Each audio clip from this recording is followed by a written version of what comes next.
Hello everyone, hello all the beautiful kids. सारे एकदम बेहतरीन बच्चे कैसे हैं? सारे के सारे ऑल गुड? नहीं भी गुड होता है तब भी start feeling everything is fine and eventually things will get fine. हर बार कभी ना कभी ये समझाया है मैंने तुम्हें कि अपने आप को हमेशा पॉजिटिव रखो, चेहरे पे एक स्माइल रखो, अपना मेंटली अपने अंदर एक ऑरा फील करो कि यार यस एवरीथिंग इज गुड। मुश्किल है, कर लेंगे सॉल्व। कोई चीज याद नहीं हो रही, हो जाएगी याद। न्यूमेरिकल सॉल्व नहीं हो रहा, एक बार वापस से कॉन्सेप्ट पढ़ते हैं, हो जाएंगे numerical solve. Everything is doable, सब कुछ किया जा सकता है। ठीक है। So with this note your Agrim sir welcomes you to your Drona batch in lecture number 11।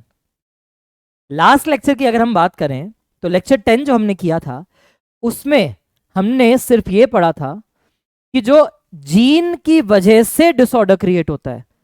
हमने कहा था चाहे एक जीन हो चाहे एक से ज्यादा जीन हो, अगर जीन में म्यूटेशन हुई है तो हमने कहा था तब उन दिक्कतों को हम मेंडेलियन डिसऑर्डर्स कहते हैं। अगर आप कहते हो क्रोमोसोमल डिसऑर्डर है तो वहां पे अकेले जीन को कुछ नहीं हुआ था, या तो क्रोमोसोम के नंबर की दिक्कत आई होगी या क्रोमोसोम के स्ट्रक्चर में दिक्कत आई होगी। बट यहाँ पे ऐसा कुछ नहीं है। क्रोमोसोम का नंबर परफेक्ट, क्रोमोसोम का जो स्ट्रक्चर है परफेक्ट, लेकिन जो उस पे जीन प्रेजेंट है, जीन पे जो डीएनए सीक्वेंस होना चाहिए था वो थोड़ा हिल चुका है। ठीक है, तो घपला हो गया उसकी वजह से। तो हमने लास्ट क्लास में मेंडेलियन डिसऑर्डर्स देख लिए थे, पूरी इलैबोरेटली लिस्ट बनाई थी कि जीन अगर ऑटोसोम पर है तो उनको ऑटोसोमल डिसऑर्डर कहते हैं। हेट्रोजाइगस में एक्सप्रेस हो तो डोमिनेंट, सिर्फ रिसेसिव में हो तो ऑटोसोमल रिसेसिव। ऐसे हमने कहा था सेक्स लिंक्ड। अब सेक्स लिंक्ड बोलने का बाय डिफॉल्ट मतलब था एक्स लिंक्ड, कि वो जीन एक्स क्रोमोसोम पर है। वाई वाले पे था तो उसको होलैंड्रिक बोलते हैं। हमारे नीट का उससे कोई ताल्लुक नहीं है। क्या कहा था? सेक्स लिंक भी डोमिनेंट हो सकता है अगर एक अकेला डोमिनेंट अलील डिजीज करा पाए, और सेक्स लिंक रिसेसिव अगर दोनों ही अलील खराब हो सिर्फ तब डिसीज हो पाए। मेल में फीमेल में क्या जीनोटाइप थे वो लास्ट लेक्चर में सब लिख चुके हम। आज का जो हमारा लेक्चर होएगा, इस लेक्चर में हम देखेंगे पेडिग्री एनालिसिस और कुछ PYQs देख लेंगे। ठीक है, तो विद दिस नोट करते हैं शुरू। डाल लो heading pedigree analysis, put the heading as pedigree analysis. Pedigree analysis की जब हम बात करते हैं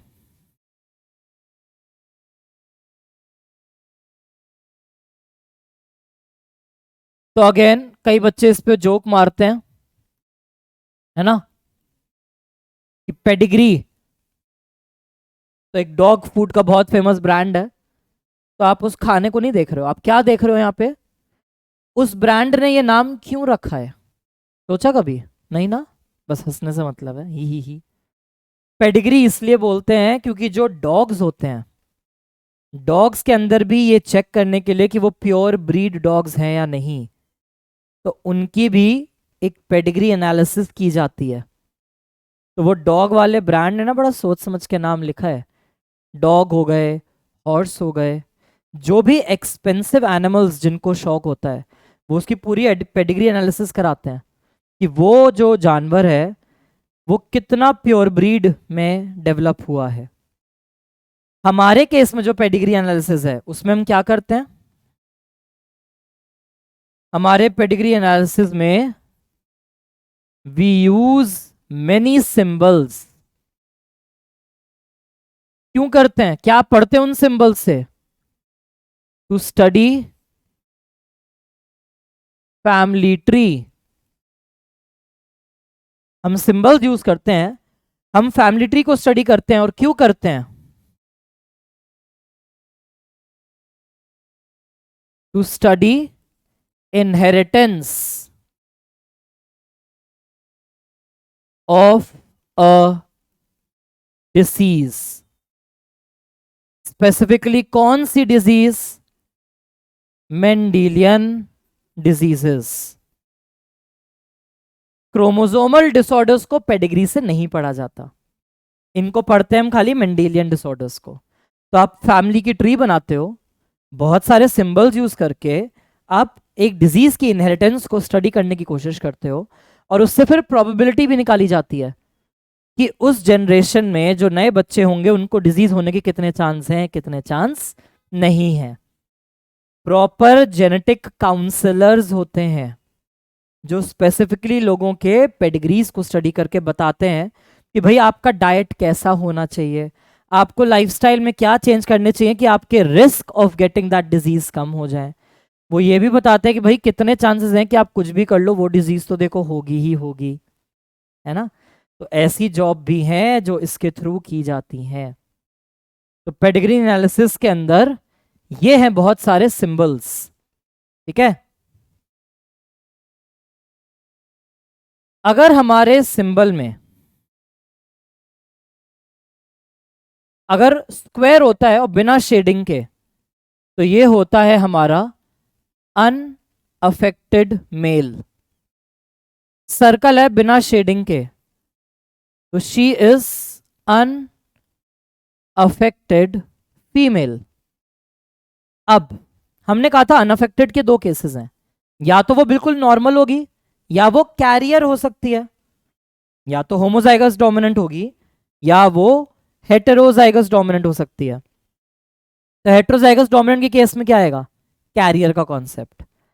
अब असली पेडिग्री में कैरियर का अलग सिंबल होता है जो रियल पेडिग्रीज होती हैं। एनसीईआरटी ने कैरियर फीमेल का नया सिंबल या अलग सिंबल तुम्हें नहीं बताया, क्योंकि तुम्हारे पेडिग्री में क्वेश्चन ही यही पूछा जाता है, यही एक टास्क होता है पता करना कि भाई वो फीमेल हेटेरोजाइगस है या नहीं, ये एक टास्क होता है। तो इसलिए एनसीईआरटी ने तुम्हें वो वाला सिंबल नहीं बताया, ना वो ये सिंबल तुमसे पूछती है पेडिग्री में। अगर ऐसे डायमंड वाला शेप है बिना शेडिंग के, तो इसका मतलब है सेक्स अनस्पेसिफाइड। कहने का मतलब है कि मान लो कल को तुम डॉक्टर साहब के पास गए, अब डॉक्टर साहब ने आपसे पूछा कि बेटा आपके यहाँ क्या किसी को डायबिटीज है पापा मम्मी में से। अब आपको पक्का पता है उन दोनों को नहीं है, तो आपने बोल दिया नहीं है। अब उन्होंने पूछा अच्छा बेटा दादा दादी में से था क्या किसी को, तो तुमने कहा सर किसी को तो था, दादाजी को था या दादी को था ये नहीं पता अब, लेकिन किसी को तो था। तो फिर वो पहले ये वाला सिंबल लगाएंगे। तो सेक्स अनस्पेसिफाइड का सिंबल ये होता है कि आपको ये नहीं पता कि वो डिजीज इंडिविजुअल मेल या फीमेल में से कौन था। अगर इन सब के अंदर ऐसे शेडिंग हो रखी हो, तो इसका मतलब है these are affected members. Affected male, affected female, affected individual जिसका आपको सेक्स नहीं पता, जिसका आपको जेंडर नहीं पता, तो ये हो गए अफेक्टेड इंडिविजुअल। फिर आता है सिंगल लाइन। अगर वो सिंगल लाइन से जुड़े हैं तो ये होता है mating between unrelated members. Mating between unrelated members, उनका कोई आपस में रिश्ता नाता नहीं है, तो सिंगल लाइन की मीटिंग दिखाते हैं। कई जगह ऐसा होता है कि आपस में सेम फैमिली के अंदर हो सकता है मैरिज कर दी जाए, तो तब आप उसे डबल लाइन से शो करते हो। अगर कोई भी ब्लड रिलेशन हो उस इंडिविजुअल का, इसको बोलते हैं कौन सैंजीनियस मीटिंग। इस वर्ड को अगर ब्रेक करोगे ना, तो कौन का मतलब आता है सेम, सैंगुइन वर्ड का मतलब आता है ब्लड। तो if they are connected by blood, अगर वो सेम फैमिली ट्री को बिलोंग करते हैं दो मेंबर्स, तो उस मीटिंग को कहा जाता है कॉन्सैंजीनियस मीटिंग, और तब डबल लाइन लगाई जाती है। फिर नेक्स्ट सिंबल, हमेशा पेरेंट्स को ऊपर और बच्चों को नीचे रखा जाता है, और हमेशा बच्चों का जो बर्थ ऑर्डर है वो लेफ्ट टू राइट दिखाया जाता है। मतलब इस इंडिविजुअल में पहली डॉटर थी और बाद में बेटा था, और क्योंकि यहाँ पे किसी को भी शेड नहीं किया गया, तो इसका मतलब ये अनअफेक्टेड मेंबर्स हैं। अगर इनका बच्चा अफेक्टेड होगा तो उसको शेड करना जरूरी है, और अगर ये स्क्वायर है मतलब ये एक अफेक्टेड बेटा है। इस तरीके से सिंबल लगा दिया, तो इसका मतलब क्या है, सेक्स नहीं पता कि वो लड़का है या लड़की। अगर शेडिंग एब्सेंट है मतलब वो है अनअफेक्टेड। ब्रैकेट उसके अंदर नंबर लिख दिया है 5, तो इसका मतलब ये है कि एक कपल था जिसके 5 बच्चे हैं, पांचों को ही डिजीज नहीं है। अब कौन बेटे कितनी बेटी ये आपको नहीं पता, बट 5 बच्चों का बस पता है कि हाँ जी 5 बच्चे हैं उनके, किसी को भी डिजीज नहीं है। तो ये सिंबल यूज किया जाता है, ठीक है। क्योंकि एनसीईआरटी में इतने ही सिंबल्स हैं, तो नीट में इतने ही सिंबल पूछे जाते हैं। नीट में आपसे से बाहर का सिंबल नहीं पूछा जाएगा, ठीक है। पेडिग्री एनालिसिस में एनसीईआरटी ने क्या कहा कि डिसऑर्डर्स इनहेरिट हो सकते हैं। ये ह्यूमंस को बहुत टाइम से पता था। ऐसा नहीं कि कोई डिजीज आप में ही बस पैदा होकर आपके साथ खत्म हो जाए। कई बार डिजीजेस ट्रैवल करती आती हैं ओवर द जनरेशंस, और उसमें भी हो सकता है दादाजी को था, तुम्हारे पापा को नहीं है, तुम में आ गई डिजीज। अभी बड़ी अजीब बात है, पापा को नहीं है तुम में कैसे आ गई? तो हो सकता है पापा के पास वो अलील आई थी, मम्मी के पास भी रिसेसिव स्टेट में वो अलील है, और तुम में दोनों रिसेसिव अलील आ गई। It was based on the concept of hereditary. Rediscovery of Mendel's work, हमने कहा था कॉरेंस, शेरमार्क और ह्यूगो डी व्राइज ने बाद में मेंडल के लॉस को रीडिस्कवर किया था। तब जाके फिर इनहेरिटेंस पैटर्न को ह्यूमंस में भी स्टडी करना शुरू कर दिया। पेड़ पौधे जानवरों पर तो काम हो ही रहे थे, ह्यूमंस का इनहेरिटेंस भी मेंडेलियन लॉ को फॉलो करके स्टडी करना शुरू किया, ठीक है। तो हम यहाँ पे क्या पढ़ते हैं, पूरी फैमिली हिस्ट्री पढ़ते हैं, हम इनहेरिटेंस पढ़ते हैं एक पर्टिकुलर ट्रेट का, एक पर्टिकुलर डिजीज का। Such analysis of trait over several generations is called pedigree analysis.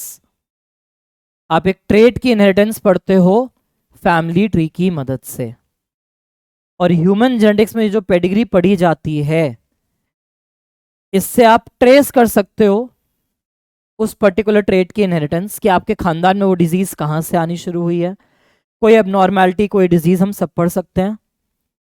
और इसके स्टैंडर्ड सिंबल्स हैं जो एनसीईआरटी की इस कहाँ गई, इस फिगर के अंदर है, ठीक है। तो ये सारे आपको याद रखने पड़ेंगे, इनको भूलना नहीं होता है। जैसे बचपन में आप फॉर्मूला याद करते हो ना, तो वैसे फॉर्मूला की तरह इनको याद रखना है, ठीक है। मैं तुम्हें दे रहा हूं यहाँ पे इसके रामबाण निर्दाज, ठीक, शॉर्टकट्स दे रहा हूं तुम्हें मैं।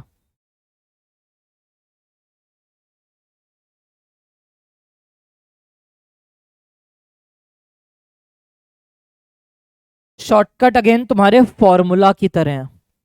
तुम्हें स्कूल में सिखाया गया था a प्लस बी का whole square is A square plus B square plus 2ab।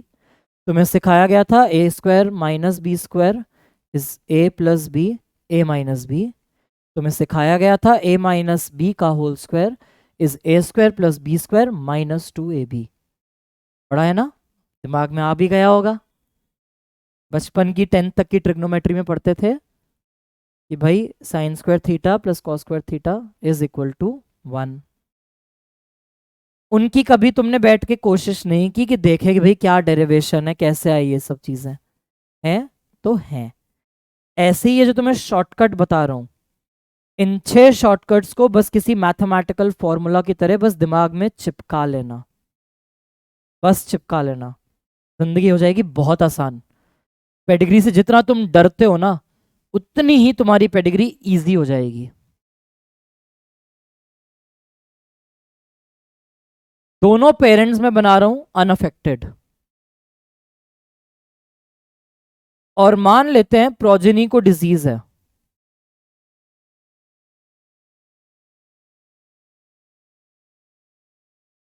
Progeny में डिजीज है, क्या बोल रहा हूं मैं यहां पे?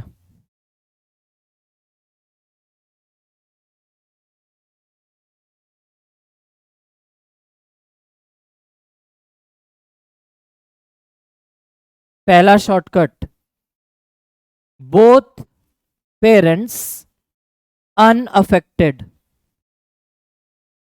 वो कैरियर है या नहीं उससे फर्क नहीं पड़ रहा। अगर आपको पेडिग्री में कहीं भी दिखे कि दोनों पेरेंट्स अनअफेक्टेड हैं और पेडिग्री में तुम्हें मिले कम से कम एक प्रोजेनी है जिसको डिजीज है, मतलब जिसमें शेडिंग हो रखी है। At least there is one progeny who is affected. तो आप श्योर हो सकते हो that such a disease can not be dominant. पहला शॉर्टकट है, अगर तुम्हें पेडिग्री में, पूरी पेडिग्री में, पूरे फैमिली चार्ट में कहीं भी दिखे कि पेरेंट अनअफेक्टेड है बट उनका कम से कम एक बच्चा, चाहे वो बच्चा फीमेल हो चाहे वो बच्चा मेल हो, उससे फर्क नहीं पड़ रहा, कम से कम अगर एक बच्चा है जिसको डिजीज है, तो वो आपका जो पेडिग्री है पूरा का पूरा, वो जो डिजीज है वहां पे, वो डिजीज और आपकी डोमिनेंट नहीं हो सकती।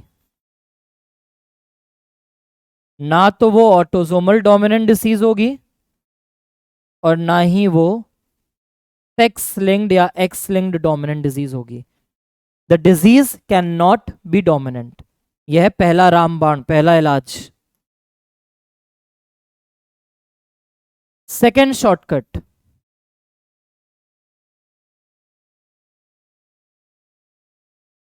अगर कभी भी ऐसा मिले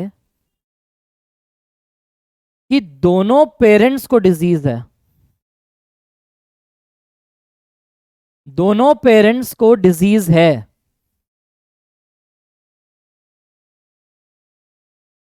अगर बोथ पेरेंट्स आर अफेक्टेड, दोनों पेरेंट को डिजीज होनी ही चाहिए, लेकिन कम से कम एटलीस्ट वन प्रोजेनी, अगर कम से कम एक भी प्रोजेनी दिख गई जिसको वो डिजीज नहीं है,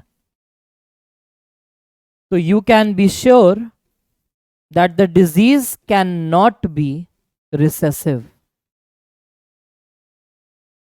ना ही ऑटोसोमल रिसेसिव डिजीज होगी और ना ही एक्स लिंक्ड। पूरी फैमिली में कहीं भी तुम्हें पेरेंट दिख रहे हैं दोनों डिजीज्ड और एक भी बच्चा, एटलीस्ट वन प्रोजेनी, कम से कम, एक से ज्यादा है तो बहुत ही अच्छी बात है, कम से कम एक भी प्रोजेनी, चाहे बेटा हो चाहे बेटी, वो तुम्हें अनअफेक्टेड दिख गए हैं, तो इसका मतलब कि वो जो डिजीज उस पेडिग्री में पढ़ाई जा रही है वो डिसीज रिसेसिव हो ही नहीं सकती, वो कोई ना कोई डोमिनेंट डिजीज ही होगी। अगर तुम्हें लगता है दोनों पेरेंट्स नॉर्मल हैं, बच्चों में डिसीज है, तो वो डिजीज कभी भी डोमिनेंट नहीं हो सकती। जस्ट अ मिनट, ठीक है। तो both parents unaffected, progeny affected, तो डोमिनेंट डिजीजेस नहीं हो सकती। क्यों नहीं हो सकती? हमने क्या कहा था, डोमिनेंट डिजीज कब होती है? जब एक भी डोमिनेंट अलील से डिजीज हो जाए। तो अगर इस बेटी के पास कोई डोमिनेंट अलील है तो वो पापा या मम्मी में से किसी एक से ही आया होगा ना, हवा से तो आया नहीं है। अब अगर वो डोमिनेंट अलील है तो पापा या मम्मी जिससे भी आया होगा उसको खुद डिजीज होनी चाहिए थी, तो वो दिखनी चाहिए यहाँ पे। बेटा है, उसको कोई डोमिनेंट डिजीज अगर है तो वो डोमिनेंट एलील पापा या मम्मी में से किसी ने ही तो दिया है, उनको खुद डिजीज होनी चाहिए थी। ऐसे यहां पे अगर इन दोनों को कोई रिसेसिव डिसऑर्डर है, अगर इन दोनों को कोई रिसेसिव डिसऑर्डर है, फिर तो सारे बच्चों में वो डिजीज जानी चाहिए थी ना। एक भी बच्चा अनअफेक्टेड है, इसका मतलब कि ये डिजीज रिसेसिव नहीं हो सकती। अगर इसको रिसेसिव डिसऑर्डर है, इसको रिसेसिव डिसऑर्डर है, तो ये तो हर बच्चे को हमेशा ही रिसेसिव एलील दे रहे हैं, तो हर बच्चे को डिसीज होनी चाहिए। तो ये सेकंड शॉर्टकट याद रखना।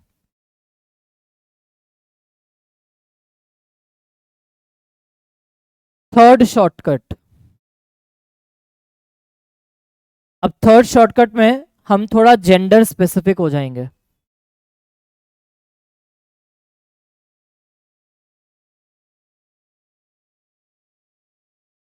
थर्ड शॉर्टकट ये कहता है मेरा, अग्रिम सर के ये जो 6 शॉर्टकट्स हैं बिल्कुल दिमाग में बैठा के रखना। मदर कैसी है? अनअफेक्टेड है। कैरियर है या नहीं मुझे उससे फर्क नहीं पड़ रहा, मदर को डिजीज नहीं है। लेकिन कम से कम भी अगर एक बेटा, वन सन अगर अफेक्टेड है,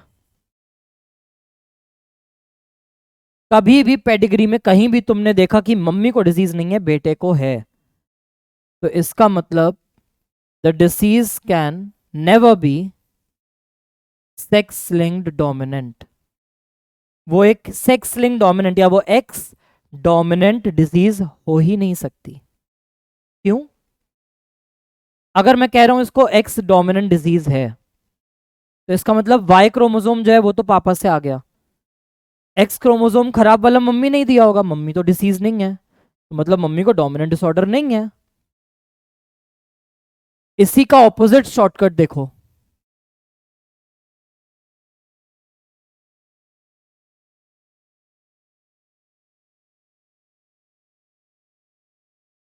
अब मैंने मदर कैसी ले ली है? अफेक्टेड। अब पेडिग्री में तुम्हें कहीं भी दिखे कि मदर को डिजीज है, लेकिन उसका अगर एक भी बेटा, कम से कम भी एक भी बेटा तुम्हें दिख जाए जो अनअफेक्टेड है। पहले क्या केस था? मदर नॉर्मल बेटा अफेक्टेड, अब मदर अफेक्टेड बेटा नॉर्मल।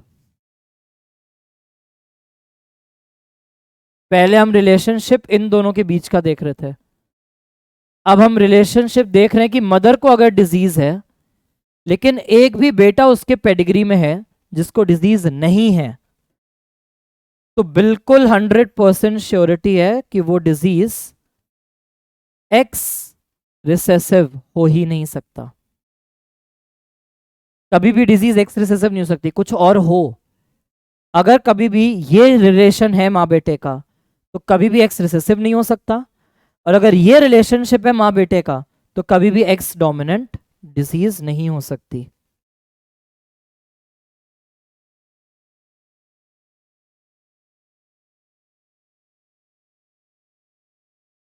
फिफ्थ शॉर्टकट,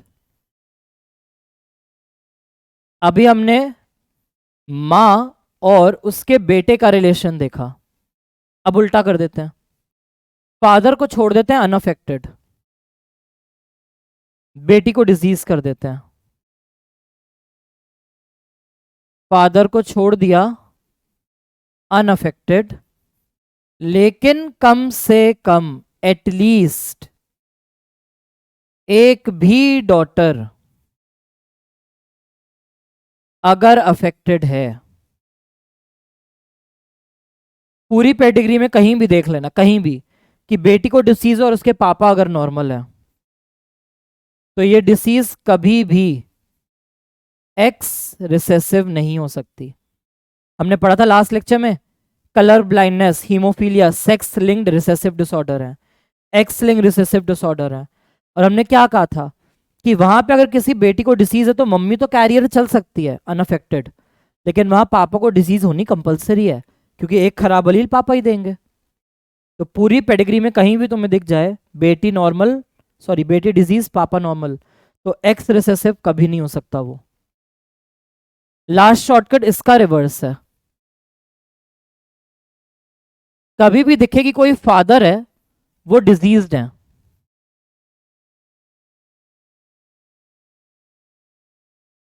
अब फादर कैसे हैं? अफेक्टेड, डिसीज्ड,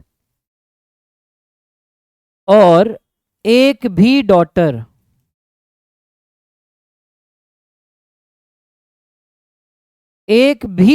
अगर अनअफेक्टेड निकल गई, पेडिग्री में तुम्हें दिख रहा है कि डिजीज पापा की बिना डिसीज्ड बेटी है, तो यू कैन बी श्योर कि वो disease can never B x dominant.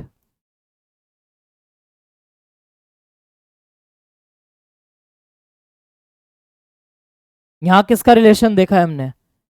Unaffected father का अफेक्टेड डॉटर के साथ।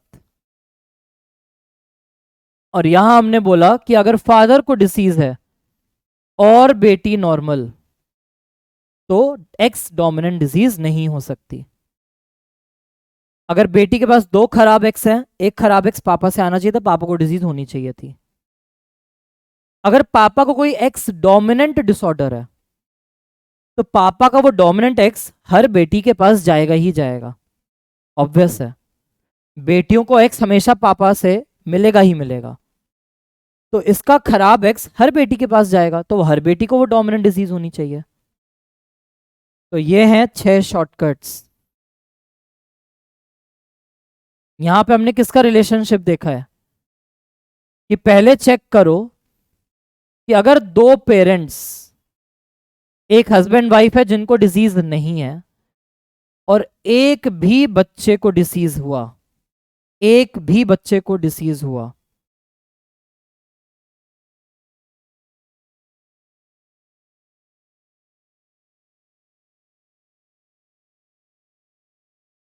तो पहला शॉर्टकट है वो डिजीज डोमिनेंट हो ही नहीं सकती। वो रिसेसिव में कुछ भी हो जाए, बट वो डोमिनेंट तो गारंटीड नहीं होगी। सेकंड शॉर्टकट हमने क्या देखा, अगेन यहां पे भी दोनों पेरेंट्स को देखना है तुम्हें, उन दोनों हस्बैंड वाइफ को डिजीज होनी ही चाहिए, और तब तुम्हें उनका एक भी बच्चा, चाहे वो बेटा हो चाहे बेटी, उससे फर्क नहीं पड़ रहा, प्रोजेनी लिखा है मैंने, एक भी प्रोजेनी, एक भी बच्चा अनअफेक्टेड हो, एक भी बच्चा अनअफेक्टेड हो, तो यू कैन बी 100% श्योर कि डिजीज रिसेसिव हो ही नहीं सकती। डोमिनेंट में कुछ भी हो वो, लेकिन रिसेसिव तो नहीं ही हो सकती। फिर देखो, अगर कहीं भी दिख जाए मम्मी को डिसीज नहीं है, मम्मी नॉर्मल है, बेटे को डिसीज है, तो इसका मतलब वो डिजीज एक्स डोमिनेंट नहीं हो सकती। कहीं पे भी दिख जाए मम्मी को डिसीज है लेकिन बेटा नॉर्मल, तो कुछ भी हो जाए वो डिजीज एक्स रिसेसिव नहीं हो सकती।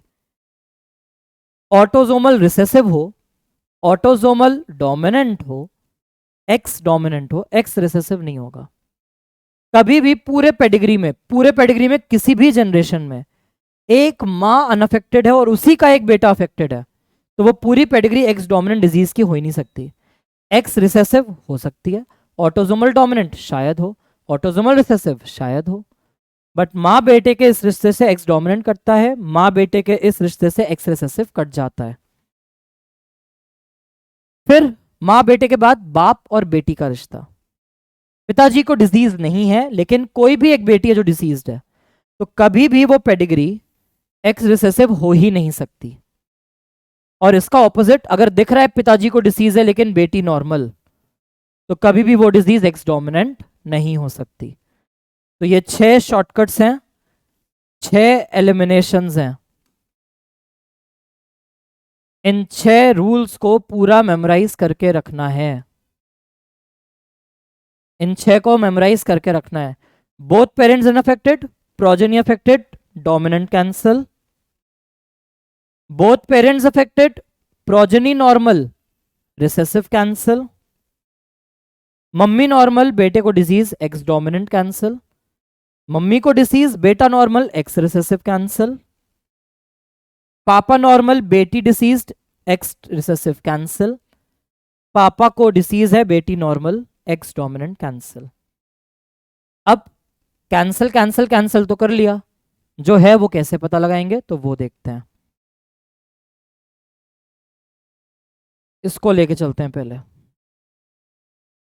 हमारे पास हमेशा कोई डिजीज ऑटोजोमल रिसेसिव हो सकती है, या डिजीज ऑटोजोमल डोमिनेंट हो सकती है, या एक्स रिसेसिव हो सकती है, या एक्स डोमिनेंट हो सकती है। मेनली हमें पता है इस 4 कैटेगरी में कोई भी डिजीज फॉल करेगी, ठीक है। A disease will fall into one of the 4 cases.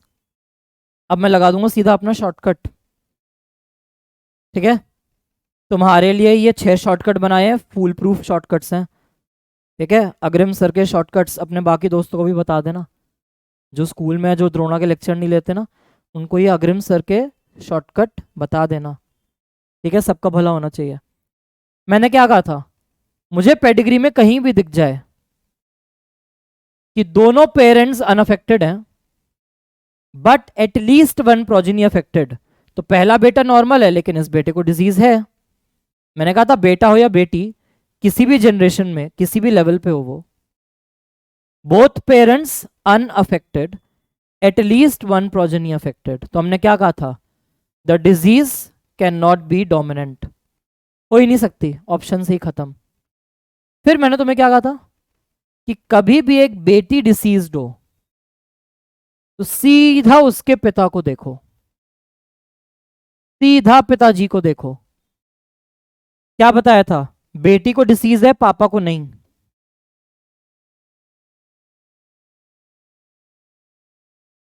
क्या बताया हमने, बेटी को डिजीज है पापा को नहीं, तो एक्स रिसेसिव काट सकते हैं, नहीं होगा वो एक्स रिसेसिव।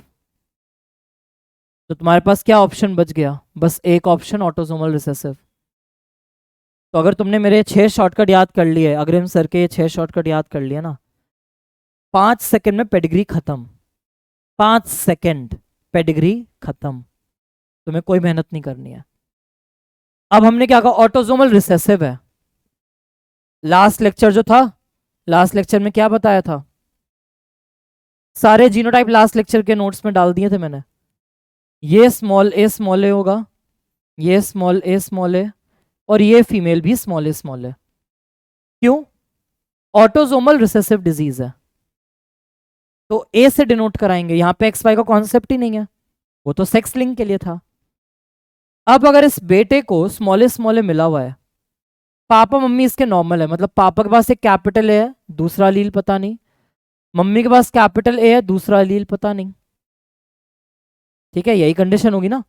इनको खुद तो डिजीज है नहीं, मतलब एक कैपिटल ए पक्का रख के बैठे हैं, बेटे को डिजीज है, तो इसका मतलब both of them are heterozygous. NCERT में सिकल सेल एनीमिया कल रीड कराई थी लास्ट क्लास में, वापस से उसको खोलो, वहां क्या लिखा है कि एक बच्चा अगर सिकल सेल एनीमिया से जूझ रहा है तो उसके दोनों पेरेंट हेट्रोजाइगस होंगे ही होंगे। पहला वाला बच्चे के पास कैपिटल ए तो है, दूसरा अलील क्या है मुझे नहीं पता, अगर इसके पास दोनों कैपिटल हैं तब भी अनअफेक्टेड होगा, इसके पास कैपिटल ए स्मॉल है तब भी अनअफेक्टेड होगा।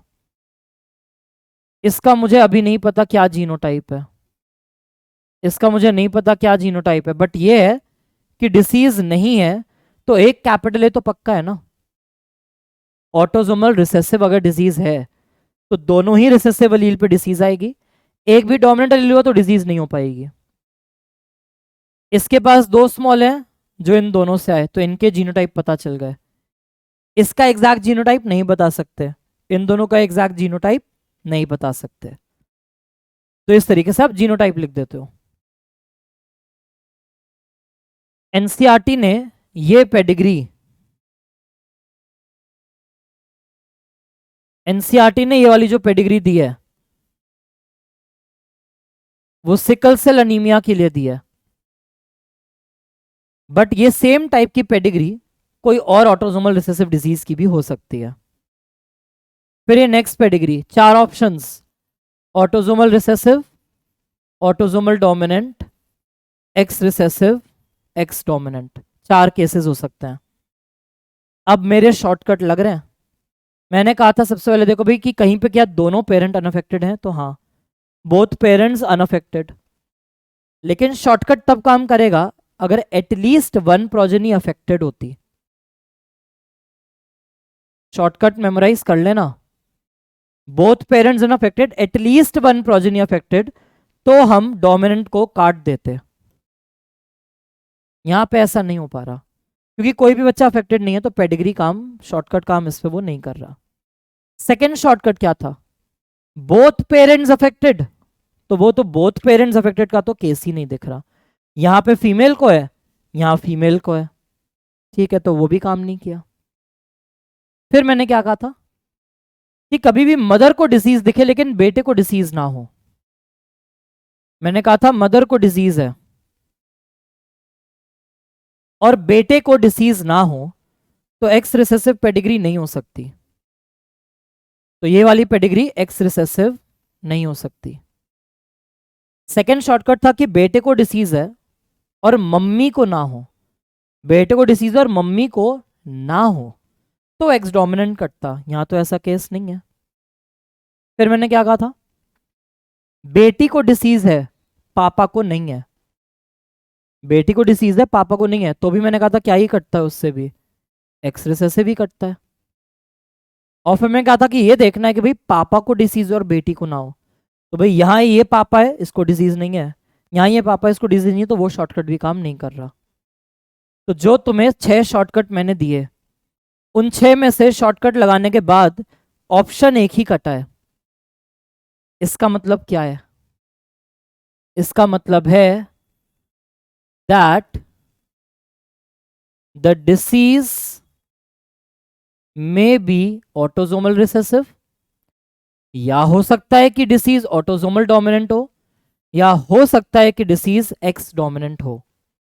अगर मेरे वाले 6 शॉर्टकट्स लगाने के बाद तुम्हारा एक ही एलिमिनेशन हो रहा है, तो सीधा मतलब है कि बाकी 3 के लिए वो पेडिग्री ट्रू हो सकती है। इसका ये मतलब नहीं है कि एक डिजीज तीनों कैटेगरी में है, डिजीज तो एक ही कैटेगरी की होगी, लेकिन इसको तीनों में से किसी भी कैटेगरी की डिजीज हो सकती है। हो सकता है इसे सिकल सेल एनीमिया हो, तो भी मैं ये सेम पेडिग्री से प्रूव कर सकता हूं। हो सकता है इसे मायोटोनिक डिस्ट्रॉफी हो, एनसीईआरटी ने पेडिग्री मायोटोनिक डिस्ट्रॉफी के लिए दिया। या हो सकता है ऐसे कोई एक्स डोमिनेंट डिजीज हो, हमारे सिलेबस में एनसीईआरटी ने एक्स डोमिनेंट डिजीज दी ही नहीं है, तो एक्स डोमिनेंट को कोई भी एग्जांपल तुम्हें याद रखना ही नहीं है, तो सिंपल है। अब एक एक करके देखते हैं, देखना तो पड़ेगा ना। तो मान के चलते हैं कि मैं अभी इसको पहले ऑटोजोमल रिसेसिव के लिए दिखाऊंगा, फिर मैं सेम पेडिग्री को ऑटोजोमल डोमिनेंट के लिए दिखाऊंगा, फिर सेम पेडिग्री को मैं एक्स लिंक डोमिनेंट के लिए दिखाऊंगा। मैंने क्या कहा, मेरे शॉर्टकट लगाने के बाद एक ही चीज कटी है। तो जो डिसीज इस फैमिली में चल रही है, वो डिजीज ऑटोसोमल रिसेसिव भी हो सकती है, वो डिजीज ऑटोसोमल डोमिनेंट हो सकती है, वो डिजीज एक्स लिंक्ड डोमिनेंट हो सकती है, कुछ भी चांस हो सकता है। तो मैं पहला केस क्या ले रहा हूं कि वो ऑटोसोमल रिसेसिव है, गोला कर दिया है। ऑटोसोमल रिसेसिव के केस में क्या होता है, डिजीज्ड इंडिविजुअल्स स्मॉल ए होंगे ही, तभी तो डिजीज ऑटोसोमल रिसेसिव है। और जिनको भी डिसीज नहीं है उनके साथ ए लिख के डैश, ए डैश लिखने का मतलब डिसीज नहीं है, मतलब डोमिनेंट एलील पक्का है।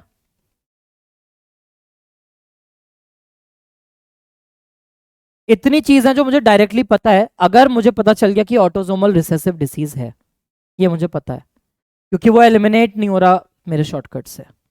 अब बस चेक करो कि क्या सारी कंडीशन सही है या नहीं। ये पहला इंडिविजुअल कैपिटल ए, इसको पापा ने दिया, मम्मी के पास देने के लिए खाली स्मॉल ए है, तो मम्मी अपने हर बच्चे को स्मॉल ए पास करेगी ही करेगी। ये इनकी बेटी नहीं है, ये अलग से आई है, बहू है ये घर की, ये बेटा है, ठीक है, ये बहू रानी है, ये बाहर से आई है। अब इस बेटे के पास तो 2 स्मॉल हैं, एक तो मम्मी ने दिया, दूसरा ऑब्वियसली कहां से आया होगा, पापा से।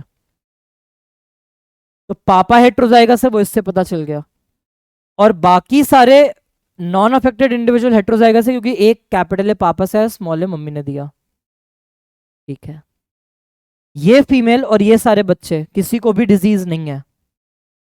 ये कैपिटल ए होता तब भी ऐसे ही दिखता, कैपिटल ए स्मॉल ए होता तब भी ऐसे ही दिखता। तो इस फीमेल और इन तीनों बच्चों का जीनोटाइप हम डिटरमाइन नहीं कर सकते। ये कैपिटल ए भी हो जाए तो भी ऐसे बच्चे हो सकते हैं, कैपिटल ए स्मॉल ए हो जाए तब भी सारे ऐसे बच्चे हो सकते हैं।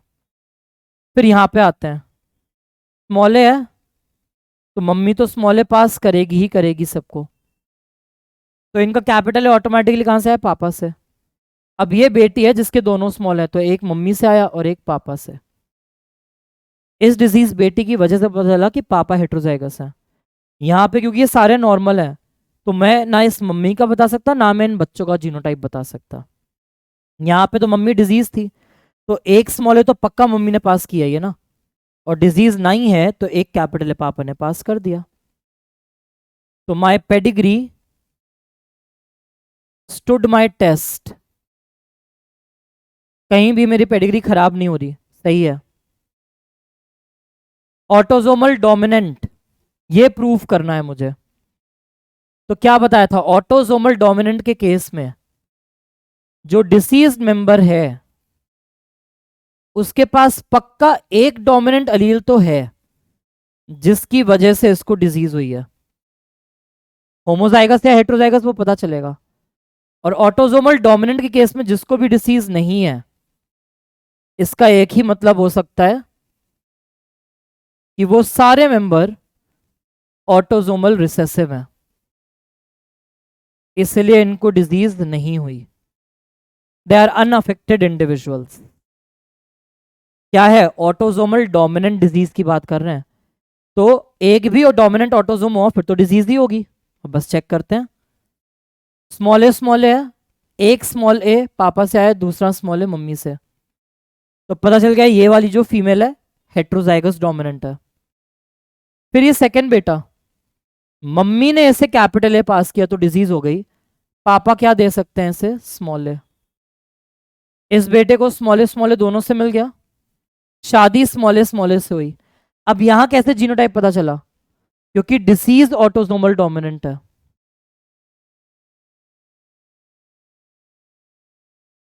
मैंने क्या कहा, हो सकता है डिजीज ऑटोजोमल रिसेसिव हो, तो भी मेरी पेडिग्री सही बैठ सकती है। अगर डिजीज ऑटोजोमल डोमिनेंट है तो अभी तक तो मेरी पेडिग्री सही बैठी है। जो अनअफेक्टेड मेंबर हैं वो पक्का रिसेसिव ऑटोजोम लेके बैठे हैं, इसीलिए डिजीज से बचे हुए हैं। और सारे बच्चे भी, जब दोनों पेरेंट ही अनअफेक्टेड हैं तो सारे बच्चे भी अनअफेक्टेड हैं। ये लास्ट बेटी, इसको पापा ने पक्का स्मॉल ए दिया होगा, मम्मी ने कैपिटल ए दे दिया। शादी जिससे हुई है उसको डिजीज नहीं है, मतलब वो स्मॉल है। तो स्मॉल ए और स्मॉल ए से ये वाला बेटा बना, कैपिटल ए स्मॉल ए से हेट्रोजाइगस बेटी बनी, स्मॉल ए से बेटा बन गया। तो ये हो गया ऑटोजोमल डोमिनेंट। कोई भी दिक्कत आई, नहीं आई। तो इसका मतलब है क्या, कि ये जो पेडिग्री चार्ट है, जो डिसीज आप पढ़ने की कोशिश कर रहे हो ना, वो डिजीज ऑटोजोमल रिसेसिव हो सकती है, आगे के टेस्ट से पता चलेगा। वो डिजीज ऑटोजोमल डोमिनेंट भी हो सकती है। फिर अब थर्ड केस में मैं अज्यूम कर रहा हूं कि डिजीज एक्स लिंक्ड डोमिनेंट है। एक्स डोमिनेंट का मतलब डोमिनेंट एक्स, दूसरा क्या है पता नहीं। इसके पास डोमिनेंट एक्स के साथ तो वाई ही होगा ना, क्योंकि ये मेल है। मेल के लिए क्या कहा था, मेल के पास वाई तो होना कंपलसरी है। अब डिजीज है तो डोमिनेंट वाला एक्स, फीमेल के पास दो एक्स हैं, एक डोमिनेंट एक्स है ये मुझे पक्का पता है, तभी डिसीज हुई है। इसके पास भी एक डोमिनेंट एक्स है, इसलिए डिसीज हुई है। और जिनको डिसीज नहीं है वो कैसे हैं, X Y male, X X female, X Y male, X X female, ये सारी circle female, square male, square male, square male, square male. मैं मान के चल रहा हूं भाई disease is X linked dominant, तो जिनको भी डिसीज है उनके जीनोटाइप लिख दिए। फीमेल में दूसरा एक्स कैसे नहीं बता सकते, बट मेल में तो एक्स नहीं है ना, मेल में तो एक ही एक्स है वो खराब है, दूसरा नॉर्मल वाई है। अब मैच करते हैं। इस बेटी के पास दोनों नॉर्मल एक्स हैं, तो ऑब्वियसली एक नॉर्मल एक्स पापा से आया, दूसरा नॉर्मल एक्स मम्मी से, तो मम्मी हेट्रोजाइगस डोमिनेंट वाली डिजीज्ड है। इस बेटे के पास जो एक्स डी है, सन को फादर से तो हमेशा वाई मिलता है ना, एक जाइगोट सन कब बनता है, जब फादर का वाई आया, मदर तो एक्स ही देगी हमेशा। और बेटे को एक्स कहां से मिलता है, हमेशा मदर से, हमेशा मदर से एक्स आएगा। ठीक है, तो X D Y X D X. ये वाला बेटा मम्मी से नॉर्मल एक्स, पापा से इसको वाई मिला, तो ये नॉर्मल पैदा हुआ। नॉर्मल एक्स एक्स से शादी की तो सारे बच्चे इसके नॉर्मल निकले। लास्ट वाली डॉटर को मदर से एक्स डी मिला, फादर से नॉर्मल एक्स। फादर से एक्स डी अगर आता तो फादर खुद डिजीज होने चाहिए थे ना, फादर तो अनअफेक्टेड है। एक्स वाई से शादी की, पहला बेटा एक्स वाई नॉर्मल निकला इस एक्स और एक्स वाई से, ये बेटा भी एक्स वाई नॉर्मल निकला, लेकिन बेटी को एक्स डी मिला, पापा से मिला एक्स। अगर इसको डिसीज है तो इसका एक डिसीज रिलीज किससे आ रहा है? ऑब्वियसली मदर से। पापा से इसको नॉर्मल एक्स मिला है। तो कहीं भी मेरा जीनोटाइप नल एंड वॉइड नहीं हो रहा, कहीं भी खारिज नहीं हो रहा। तो ये जो फैमिली चार्ट है, इसमें जो डिजीज है वो डिजीज ऑटोसोमल डोमिनेंट भी हो सकती है, वो एक्स डोमिनेंट भी हो सकती है, वो ऑटोसोमल रिसेसिव भी हो सकती है, लेकिन वो सिर्फ एक चीज नहीं हो सकती। क्या? एक्स रिसेसिव पेडिग्री हो ही नहीं सकती। क्यों नहीं हो सकती? क्योंकि एक नॉर्मल बेटा है जो एक्स वाई है, नॉर्मल बेटा एक्स वाई है। मान लो ये एक्स वाई है और इसको मान लेते हैं कलर ब्लाइंडनेस से एक्सी एक्सी, मम्मी को भी मान लेते हैं कलर ब्लाइंडनेस से एक्सी एक्सी। तो ये बेटे के पास जो नॉर्मल एक्स है वो कहां से आया? ये मत बोलना पापा से एक्स आया। एक बेटे को पापा से एक्स कभी नहीं मिलता, बेटे का एक्स हमेशा मम्मी से ही आता है। मम्मी के पास तो सारे एक्स खराब है, तो इसका नॉर्मल एक्स आ ही नहीं सकता। इसका मतलब ये डिसीज ऑटोसोमल रिसेसिव हो ही नहीं सकती। तो जो तुम्हें शॉर्टकट मैंने बना के दिया ना, हर कम से कम 100-150 पेडिग्री मैंने सॉल्व करी है, तब मैंने वो शॉर्टकट्स बना के तुम्हें चिपका दिए हैं यहाँ पे। अब ठीक है, समझ गए?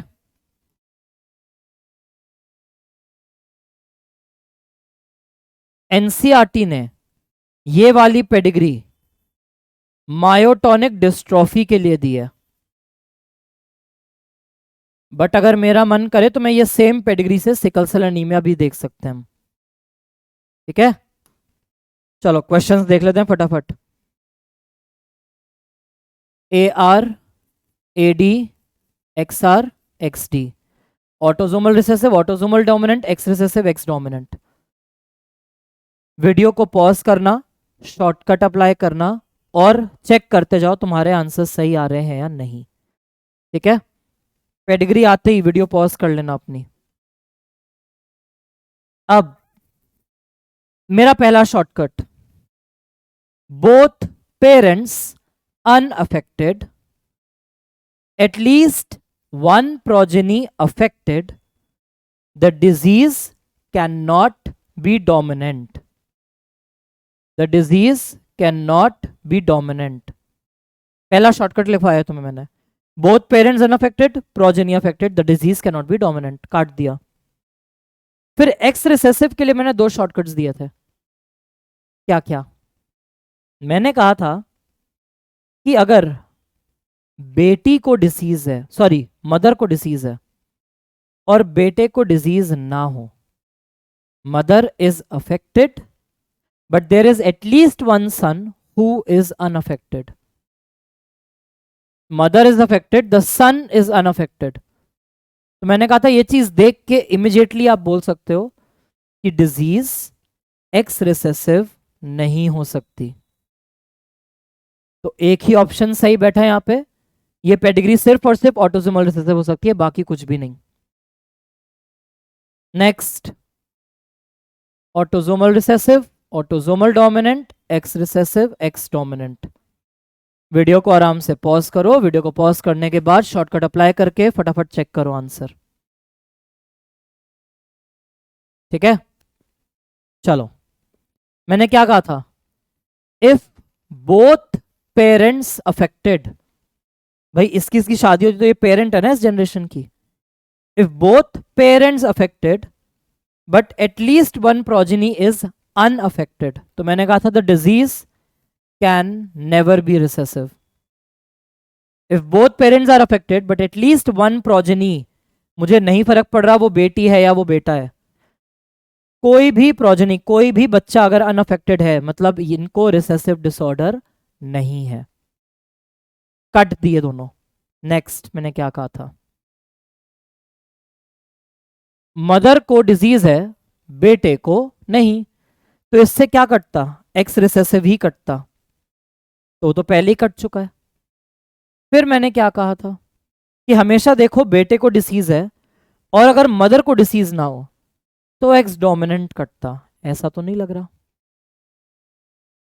लेकिन मैंने क्या कहा कि किसी भी केस में अगर फादर को डिसीज है, फादर डिजीज्ड है लेकिन इसकी बेटी है normal, father is diseased, the daughter is normal, तो मैंने कहा था ये पेडिग्री कभी भी एक्स डोमिनेंट नहीं हो सकती।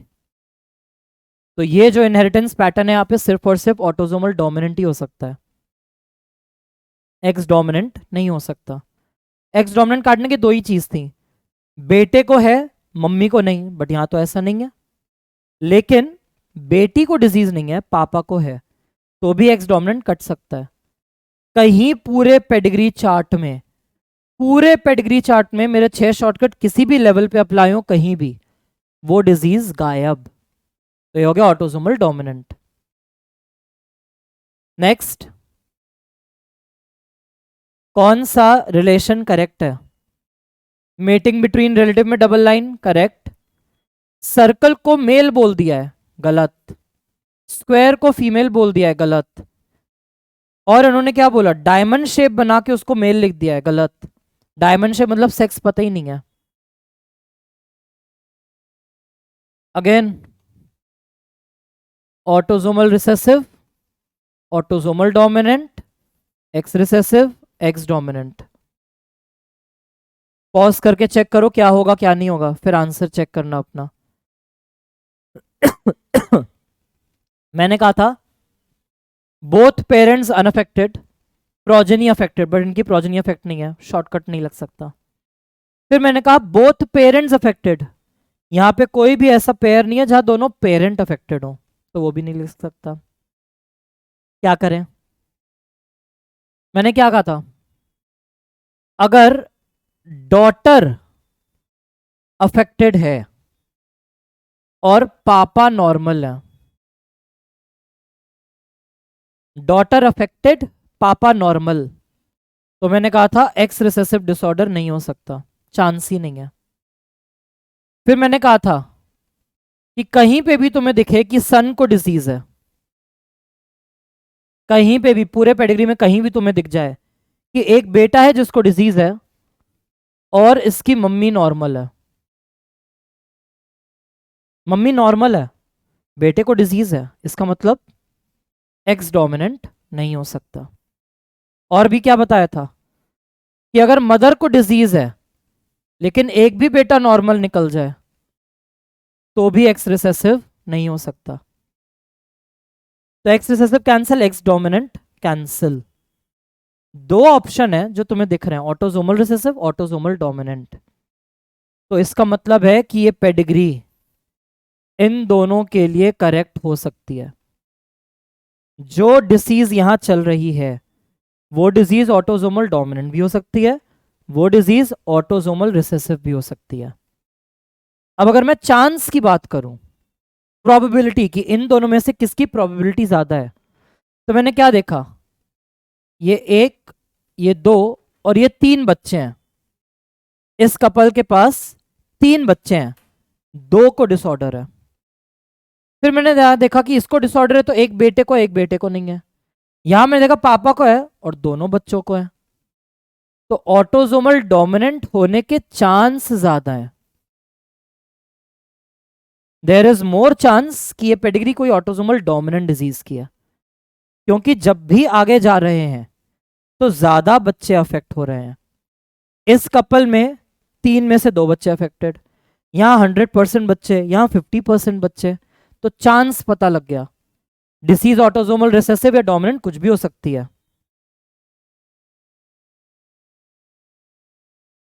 करो इसे, autosomal recessive, autosomal dominant, X recessive, X dominant. Pause करते जाओ, सॉल्व करते जाओ। सबसे पहला केस, बोथ पेरेंट्स, इसने 2 शादियां की हैं, एक शादी उधर की एक शादी इधर करी, तो यहां मैं ऐसे देख रहा हूं both parents unaffected but there is progeny who is affected. इनको डिजीज नहीं है, इसको डिजीज है, तो हमने कहा था whenever both parents are unaffected at least one progeny affected, the disease can not be dominant. हो ही नहीं सकती, कोई चांस ही नहीं है. ऐसा नहीं कि ऊपर वो डिजीज डोमिनेंट और नीचे आते आते नहीं होगी. ये पूरी पेडिग्री में जो डिजीज चल रही है वो डोमिनेंट डिजीज हो ही नहीं सकती. कट गया. अब देखते हैं हमने क्या कहा था.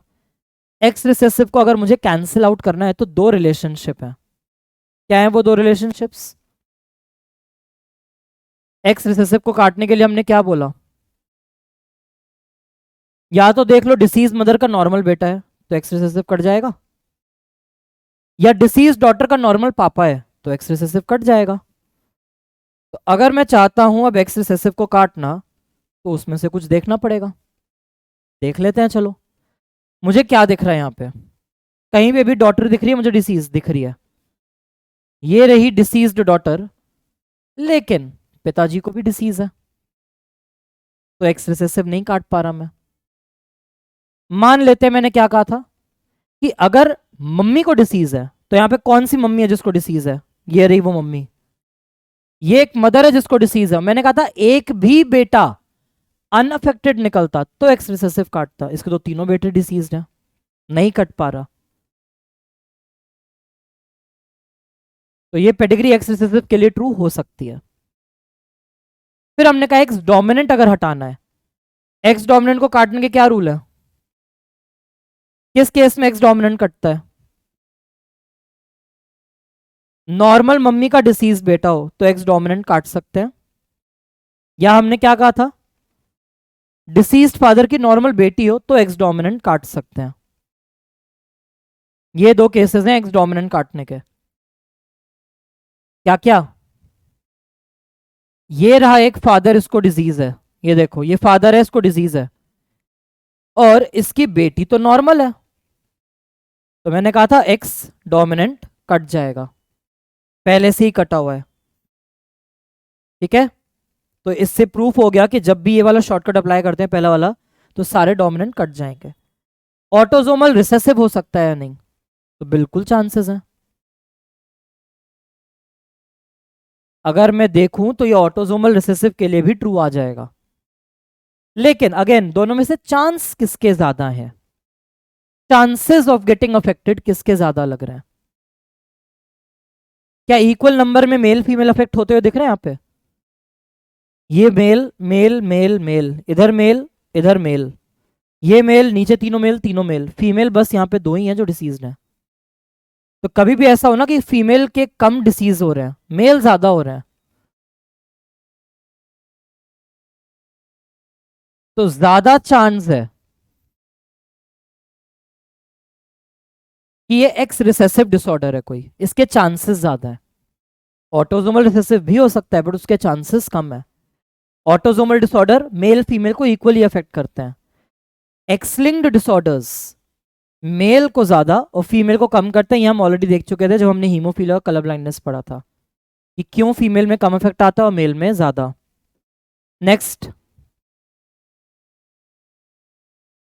Autosomal recessive, autosomal dominant, X recessive, X dominant. पहला वाला शॉर्टकट नहीं लग सकता, पहला वाला शॉर्टकट अप्लाई नहीं होगा यहाँ पे. बोथ पेरेंट्स अनअफेक्टेड या बोथ पेरेंट्स अफेक्टेड वैसा कोई केस ही नहीं है. लेकिन ये डिसीज्ड मदर है, इसका बेटा नॉर्मल है, तो एक्स रिसेसिव कैंसल आउट, नहीं हो सकता एक्स रिसेसिव. बेटी को डिसीज है, फादर नॉर्मल है, एक्स रिसेसिव कैंसल्ड आउट, नहीं हो सकता. क्या बच गया मेरे पास? और क्या कर सकते हैं हम? बेटे को डिसीज है, मम्मी को भी है, एक्स डोमिनेंट काट नहीं सकता मैं. ठीक. फिर हमने क्या कहा था? अगर फादर को डिसीज है, एक भी बेटी आ गई जिसको डिसीज ना हो तो एक्स डोमिनेंट कटता, वो भी यहां पे नहीं लग रहा. इसका मतलब क्या है कि ये पेडिग्री अब तीनों केसेस के लिए ट्रू हो सकती है. एक्स डोमिनेंट डिसऑर्डर भी यहां पे पाया जा सकता है. It is very much possible. ठीक है. क्लियर? कुछ भी हो सकता है, ऑप्शंस ऐसे आएंगे तुम्हारे। फिर ये वाला करो, नीट का क्वेश्चन है ये, नीट में आया था, 2015 में आया था ये।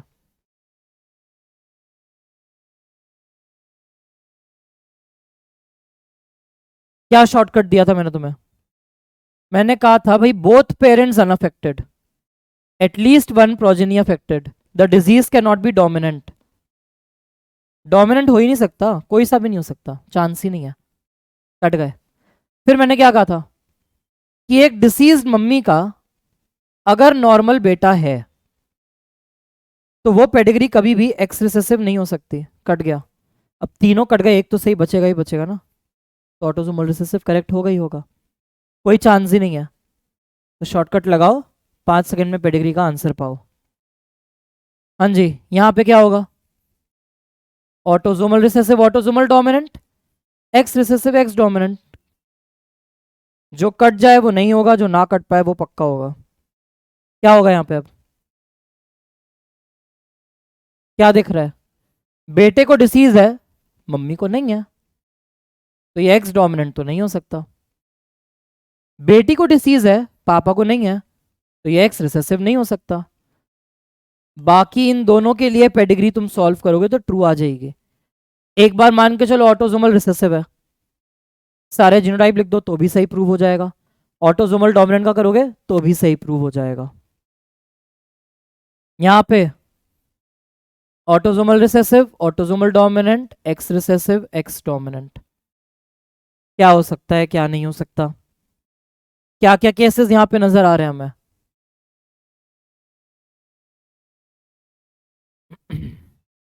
ये एक बेटी है, इसके पिताजी नॉर्मल है, एक्स रिसेसिव डिसीज नहीं हो सकती।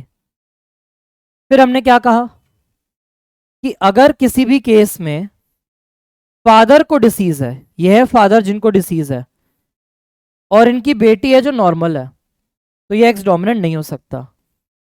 Again this pedigree will be true for both autosomal recessive and dominant. लेकिन चांसेस किसके ज्यादा हैं? क्योंकि बहुत सारे बच्चे अफेक्ट हो रहे हैं ना, तो देर इज मोर चांस कि it is autosomal dominant, less chance कि it is autosomal recessive. Next,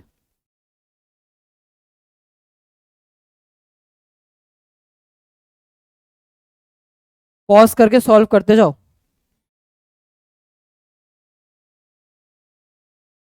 क्या हो रहा है यहाँ पे? Both parents affected, at least one progeny affected, the disease can not be recessive. Cancel पहले ही हो गया।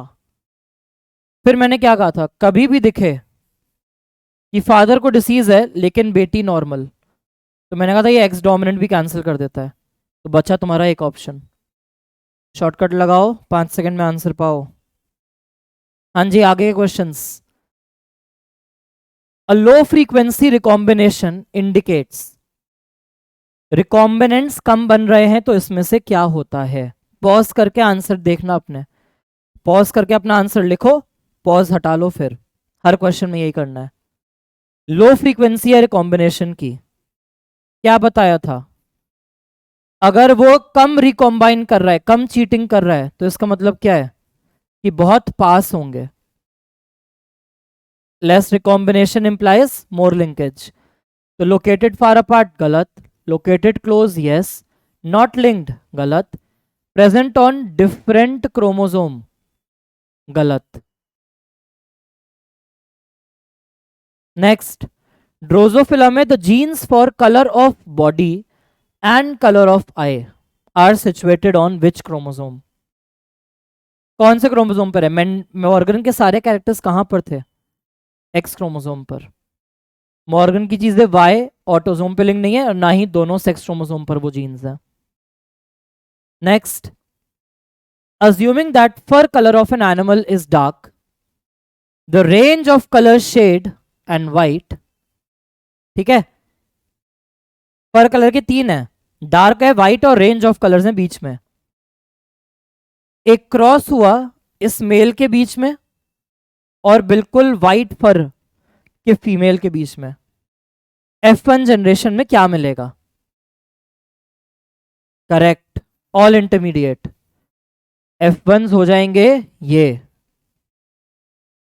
सारे F1 ऐसे होंगे, तो डार्क और वाइट के बीच का इंटरमीडिएट शेड आएगा। सारे रेंज नहीं मिलेगी इसमें, ऑल डार्क ऑल वाइट नहीं मिलेंगे। Next, match the following. Match the following क्या होगा? हीमोफीलिया की अगर हम बात करते हैं तो हीमोफीलिया में हमने कहा था सेक्स लिंक्ड रिसेसिव है, ब्लड कोएगुलेट नहीं होता, ए का 2 होगा। फिर डाउन सिंड्रोम किसकी वजह से था? एडिशनल 21, बी का 4 चाहिए, option 1। Next, a father will never pass the gene for haemophilia to his sons, true है या फॉल्स? तो ट्रू है। हीमोफीलिया की जीन एक्स क्रोमोसोम पर होती है, पापा अपने बेटे को हमेशा वाई देते हैं, एक्स थोड़ी देते हैं। Haemophilia is sex linked recessive trait, true. तो क्या चीज सही है? क्या चीज सही है यहां पे? A father will never pass the gene for hemophilia to his son because hemophilia is sex linked trait, तो ये करेक्ट रीजन भी बन रहा है, तो ऑप्शन 3। हमेशा बिकॉज लगा के देखो, और अगर वो लग रहा है कि वो रीजन है तो हमेशा करेक्ट एक्सप्लेनेशन आ जाता है। Next, correct statement for pleiotropism. A gene is said to be pleiotropy if it affects more than one trait, तो सही बात है। फिनाइल कीटोनुरिया एग्जांपल है, सही बात है। Condition where one gene has several alleles, false. Several allele का होना मल्टीपल अलीलिज्म था। A trait is pleiotropic if several genes control it, false, तो ये पॉलीजीनिक हो जाता। स्टेटमेंट सी मल्टीपल अलील के लिए नोट्स में लिखवाया था तुम्हें, और ऐसे ही क्वेश्चन देखो नीट में भी आते हैं। तो अगर तुमने पूरे लेक्चर सुन के नोट्स बनाए हैं अच्छे से और नोट्स को पढ़ के अच्छे से समझ के याद कर लिया है, तुम्हारा नीट कोई नहीं रोक सकता। तो करेक्ट सेट ऑफ स्टेटमेंट क्या है? A and B only. Next, colour blind female है, marries a man whose mother was colour blind. इसकी मम्मी कलर ब्लाइंड थी, मतलब इसके पास क्या कंडीशन है? हमने क्या कहा था कि अगर मदर कलर ब्लाइंड होगी तो उसने इसको कलर ब्लाइंड एक्स पास किया ही होगा। अब सवाल है what are the chances of her progeny having colour blindness. Colour blind female ने एक ऐसे मेल से शादी की थी जिसकी माँ कलर ब्लाइंड थी। हमने कहा अगर मम्मी को कलर ब्लाइंडनेस होती है तो सारे बेटे कलर ब्लाइंड पैदा होते हैं। यहां से क्या बच्चे बनेंगे? ये बच्चे बनेंगे। तो कितने चांस हैं कि प्रोजेनी में कलर ब्लाइंडनेस है? 100%, सारे बच्चे कलर ब्लाइंड। नेक्स्ट, ये सेम क्वेश्चन प्रीवियस लेक्चर में भी कराया है मैंने, जब स्टर्टेवांट को पढ़ा था हमने। The recombination frequency between the gene A and C is 5, B and C is 15, B and D is 9, A B का 20, सी डी का 24, ए डी का 29। तो सबसे ज्यादा किसका दिख रहा है यहाँ पे? ए डी का। तो ए और डी को सबसे दूर कर देते हैं, 29 सबसे दूर कर दिया। सबसे कम किसका है? ए सी का 5, ए सी का 5। अब अगर ए और सी 5 है तो सी और डी कितना हो जाना चाहिए ऑटोमेटिकली? सी से डी ऑटोमेटिकली 24 होना चाहिए। सी और डी 24 सही है, तो सी को मैंने सही जगह रखा है। फिर कम किसका है? बी और डी का 9। अगर मेरा बी यहां पर है और ये डिस्टेंस 9 है, ये 9 है, तो मेरा बी और ए कितना हो जाना चाहिए? 20। तो ए और बी 20 भी आ रहा है, तो ये भी सही पोजीशन है। तो ACBD या सीक्वेंस हो सकता है उल्टा DBCA। ACBD correct. ए के बाद डी नहीं आ सकता, ए के बाद डी के बाद बी है, सही है, डी के बाद बी, लेकिन फिर सी आना चाहिए बी के बाद, ए नहीं आ सकता, गलत। और ABCD गलत। Next, Mendel's law of independent assortment does not hold good for genes that are located closely on the chromosome. True है statement? Closely located genes assort independently. False. Morgan ने यही तो बताया था कि जीन जब पास पास होती है तो इंडिपेंडेंट असॉर्टमेंट नहीं दिखाते। तो यहां पे क्या है? A is correct, B is false. A is correct, B is false. Next, autosome और डोमिनेंट पूछा है। ऑटोजोम एंड डोमिनेंट एक ही है सिलेबस में। ये haemophilia X recessive, thalassaemia autosomal recessive, sickle cell anaemia autosomal recessive. Next, Mendel studied 7 pairs of contrasting traits and proposed laws of inheritance. Correct है। 7 characters were examined. Seed का shape, seed का colour सही है, flower का colour सही, pot का shape सही, pot का कलर सही, फ्लावर का पोजीशन सही, स्टेम की हाइट सही। दोनों ही स्टेटमेंट करेक्ट लग रही है मुझे तो बोथ 1 and 2 are correct.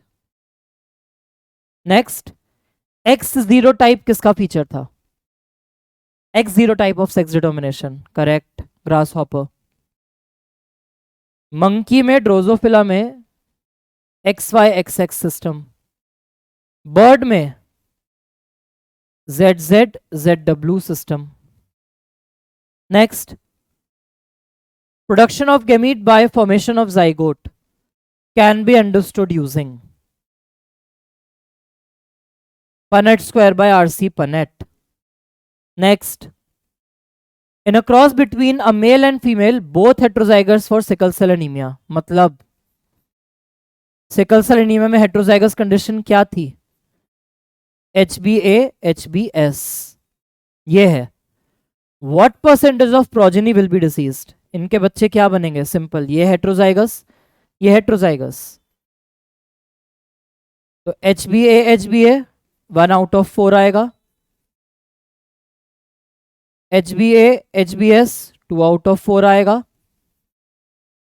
HbS HbS 1 out of 4 आएगा।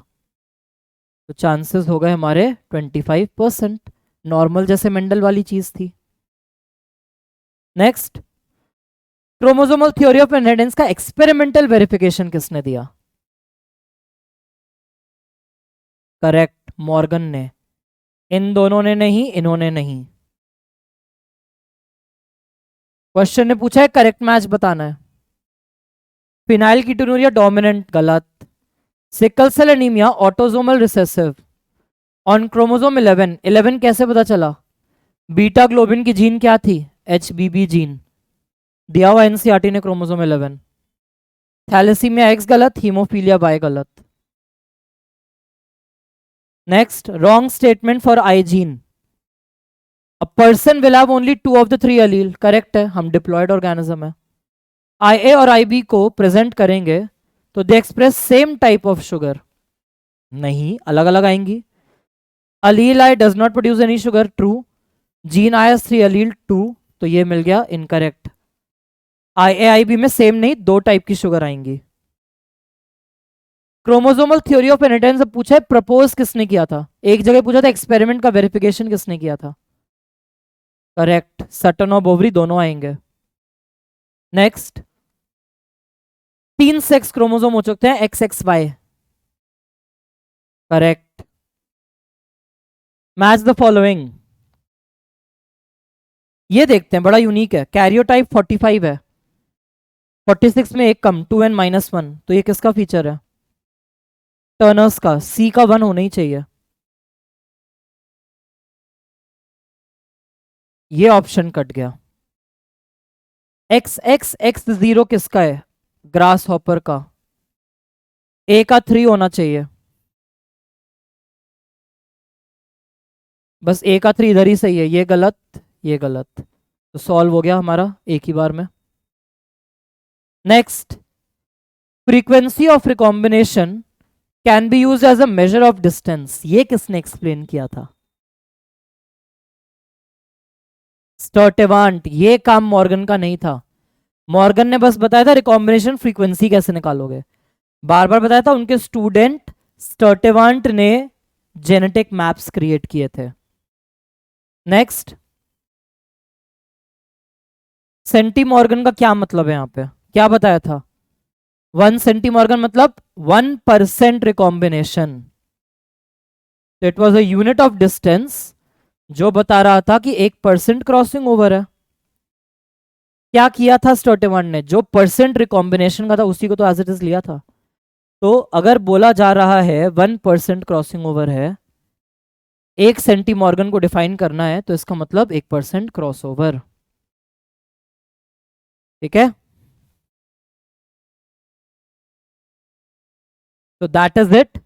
जो पेडिग्री के शॉर्टकट्स हैं वो अच्छे से याद करना, पेडिग्री ऐसे ही सॉल्व होती जाएंगी सारी की सारी बड़े आराम से। सारे के सारे प्रीवियस ईयर क्वेश्चंस जो हमने देखे कुछ 4 साल के, वो भी सारे एनसीईआरटी से आ रहे हैं और सारे वही हैं जो हमने नोट्स में कवर किए हैं। तो with this our chapter of genetics has been completed. Principles of inheritance and variation खत्म हो चुका है। नेक्स्ट लेक्चर जो हम स्टार्ट करेंगे उसमें हम पढ़ेंगे molecular basis of inheritance. DNA क्या है, कैसे काम करता है, आरएनए क्या है, कैसे अपनी कॉपी बनाता है, प्रोटीन कैसे सिंथेसाइज होते हैं, ये सब पढ़ेंगे।